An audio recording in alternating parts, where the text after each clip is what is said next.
Hello everyone. स्वागत है आप सभी का स्टेप टू सक्सेस क्लासेस में डेली करंट अफेयर्स की सीरीज में।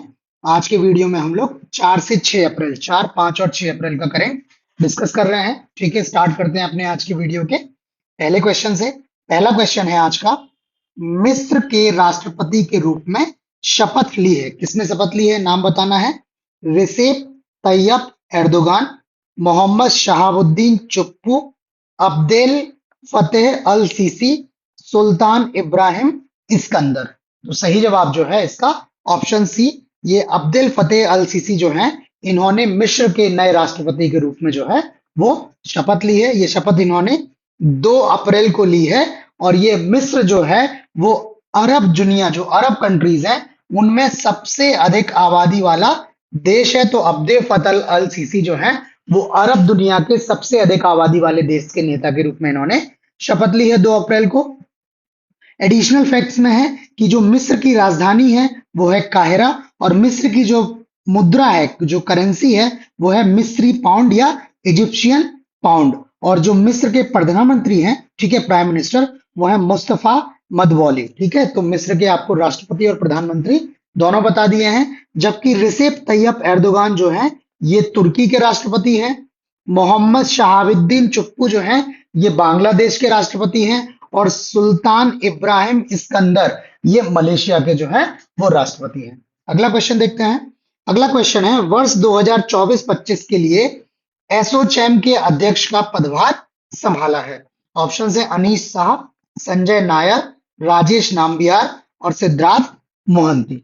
तो सही जवाब जो है इसका ऑप्शन बी, ये संजय नायर जी जो हैं इन्होंने वर्ष 2024-25 वित्तीय वर्ष 24-25 के लिए एसोचैम के अध्यक्ष का, चेयरमैन का पद इन्होंने संभाला है। जबकि अनीश शाह जी जो हैं ये फिक्की के अध्यक्ष हैं। राजेश नाम्बियार जी जो हैं ये नेस्कॉम के अध्यक्ष हैं। जबकि सिद्धार्थ मोहंती जी जो हैं वो एलआईसी के चेयरमैन हैं। ठीक है, थोड़ी सी डिटेल्स एसोचैम के बारे में। एसोचैम की जो स्थापना हुई वो 1920 में हुई, और इसका फुल फॉर्म अगर पूरा नाम देखें तो associated chambers of commerce and industry of India, ASSOCHAM. ये इनका जो है वो फुल फॉर्म भी बहुत इंपॉर्टेंट है, क्योंकि कई परीक्षाओं में जो है वो केवल फुल फॉर्म पूछ लिया जाता है। तो इसी तरह आपको फिक्की का भी फुल फॉर्म पता होना चाहिए और नेस्कॉम का भी फुल फॉर्म जो है वो पता होना चाहिए। और ये क्या है, एक गैर सरकारी व्यापार संघ है, ये ट्रेड ऑर्गेनाइजेशन है, नॉन गवर्नमेंट ट्रेड ऑर्गेनाइजेशन। और इसका जो मुख्यालय है वो नई दिल्ली में है। ठीक है, तो ये सारी डिटेल एसोचैम के बारे में होगी।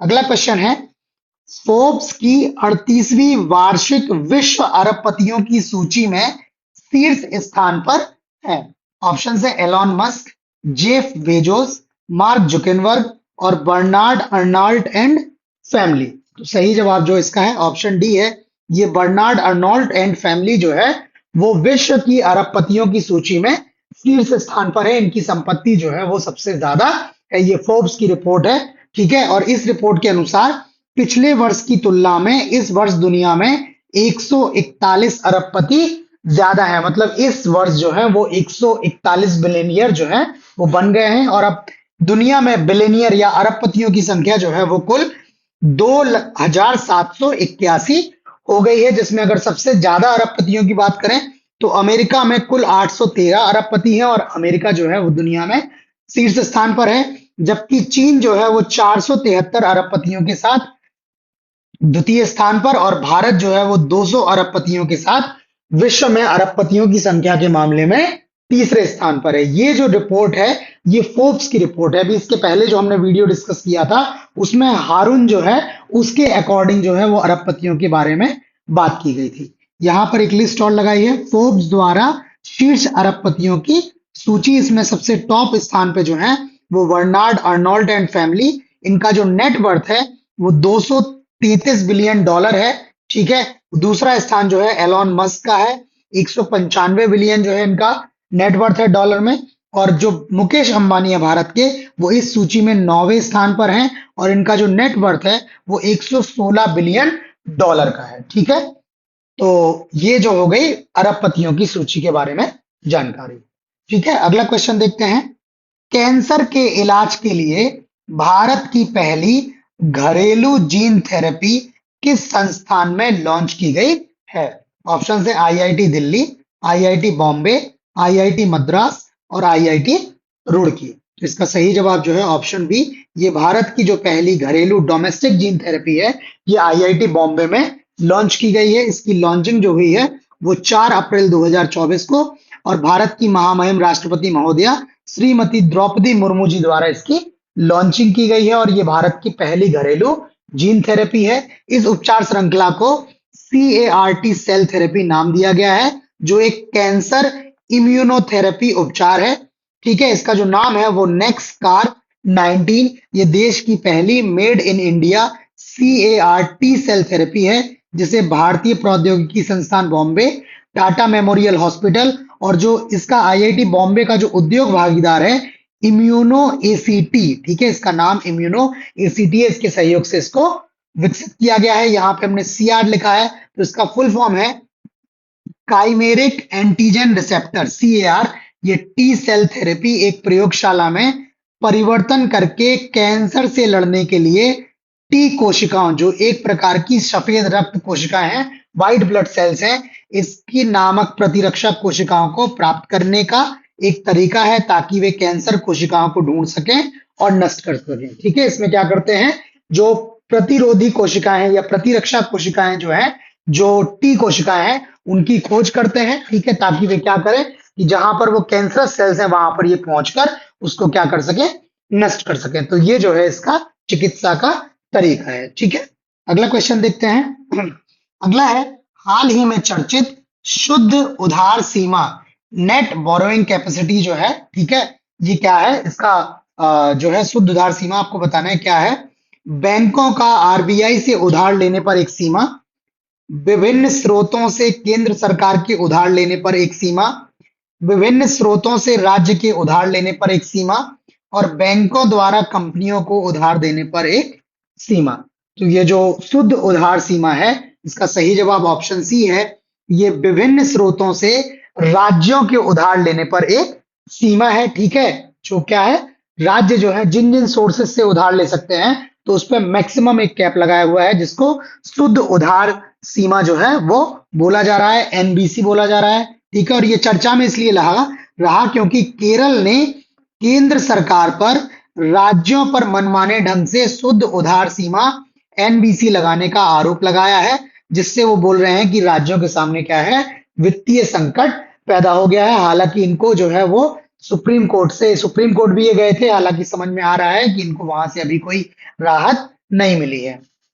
अगर शुद्ध उधार सीमा की बात करें तो यह खुले बाजार ओपन मार्केट उधार सहित विभिन्न स्रोतों से राज्य के उधार लेने पर एक सीमा लगाता है, और जो 15वां वित्त आयोग था उसकी सिफारिशों के आधार पर राज्यों के लिए NBC जो है वित्त वर्ष 2023-24 के लिए जो उनका सकल राज्य घरेलू उत्पाद है GSDP जो है उसका 3% तय किया गया है। मतलब 3% से अधिक ये लोग उधार नहीं ले सकते हैं। ठीक है, ये जो है इनका NBC जो है, इसका फुल फॉर्म मैं आपको बता देता हूं, नेट बोरोइंग सीलिंग। ठीक है, सीलिंग मतलब एक अपर लिमिट लगाई हुई है। ठीक है, और ये जो केंद्र सरकार ने किया हुआ है, ये अनुच्छेद 293 का जो 3 है उसके तहत अपनी शक्तियों का उपयोग करते हुए ये सीमा इस पर लगाई हुई है। हालांकि राज्यों को इस पर काफी अधिक आपत्ति है और केरल ने तो जो है वो केंद्र सरकार को इसके लिए कहा है, सुप्रीम कोर्ट अप्रोच किया है। तो ये आर्टिकल भी जो है आपके लिए इंपॉर्टेंट हो जाएगा इस बार, आर्टिकल 293 का 3। तो आप आर्टिकल 293 जो है वो पूरा का पूरा पढ़ लीजिएगा। अगला क्वेश्चन है, RBI reserve bank of India की नवीनतम मौद्रिक नीति के अनुसार रेपो रेट को कितने प्रतिशत रखने का फैसला किया गया है? ऑप्शन है 6.4%, 6.5%, 6.6% और 6.7%। तो सही जवाब जो है वो ऑप्शन बी, ये RBI की जो नवीनतम मौद्रिक नीति आई है उसके तहत जो है इन्होंने रेपो रेट को 6.5% रखने का जो है वो फैसला किया है। एक्चुअल में इसमें कोई परिवर्तन ही नहीं किया है, रेपो रेट को 6.5% पर अपरिवर्तित रखने का फैसला किया है। ये मौद्रिक नीति जो आई है वो 5 अप्रैल 2024 को आई है और इसी समिति ने जो फाइनेंशियल ईयर 25 है उसके लिए वास्तविक GDP वृद्धि दर 7% रहने का अनुमान इन्होंने लगाया कि भारत का जो GDP वृद्धि दर रहेगा वास्तविक जो रहेगा वो 7% रहेगा। थोड़ी सी डिटेल यहाँ पर मौद्रिक नीति समिति के बारे में है, ठीक है। आप चाहें तो ये वीडियो को पॉज करके स्क्रीनशॉट करके ये डिटेल्स लिख सकते हैं। अदरवाइज ये हमारा यहाँ पर संस्थान का टेलीग्राम का यूजर नेम दिया हुआ है, ग्रुप का यूजर नेम, और नीचे संस्थान का व्हाट्सएप नंबर भी है। आप इन दोनों के माध्यम से, या वीडियो डिस्क्रिप्शन में हमने टेलीग्राम ग्रुप का लिंक भी दिया हुआ है, उस लिंक के माध्यम से हमसे जुड़ के ये जो भी कंटेंट हम लोग डिस्कस कर रहे हैं वो सारा का सारा कंटेंट आप पीडीएफ फॉर्म में हमसे ले सकते हैं। ये पीडीएफ जो हैं वो मोबाइल में easy to understand, easy to read है, और ये कलरफुल है। जो इंपॉर्टेंट डेटा है उसको हमने हाईलाइट किया है, तो आप इसको आसानी से पढ़ सकते हैं, ठीक है। और आपकी जो करंट की तैयारी को ये काफी एनहांस कर देगा। अगला क्वेश्चन है, लैंसेट अध्ययन के अनुसार कोविड-19 के कारण भारत की जीवन प्रत्याशा में कितने साल की कमी आई है?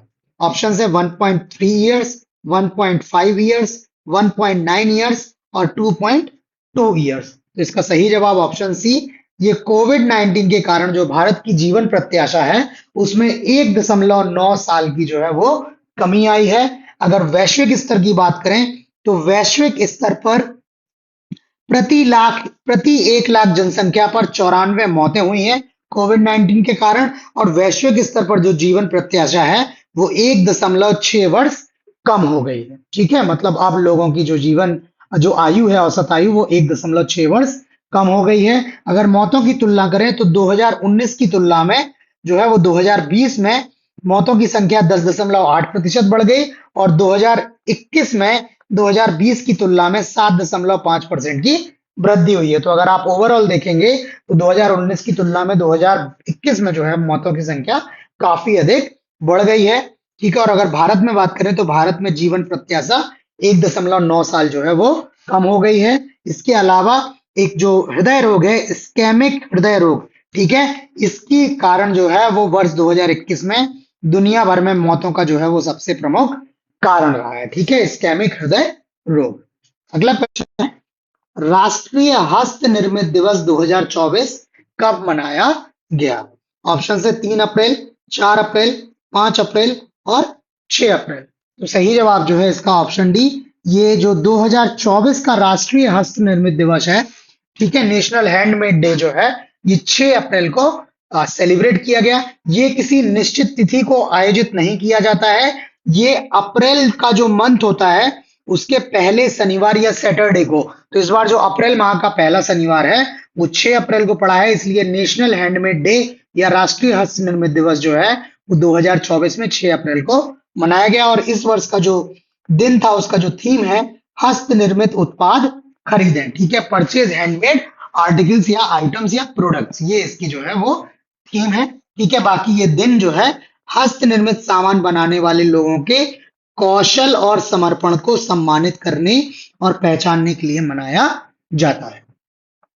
अगला क्वेश्चन है, विश्व बैंक आर्थिक सलाहकार पैनल, इकोनॉमिक एडवाइजर पैनल का सदस्य किसे बनाया गया है? ऑप्शन है राकेश मोहन, इंद्रमणि पांडे, गिरीश चंद्र मुर्मू और अजय बंगा। तो सही जवाब जो है वो ऑप्शन ए है, राकेश मोहन जी को विश्व बैंक के आर्थिक सलाहकार पैनल का सदस्य बनाया है। ये राकेश मोहन जी जो हैं ये वर्तमान में centre for social and economic progress, ये CSEP में मानद अध्यक्ष हैं, ठीक है।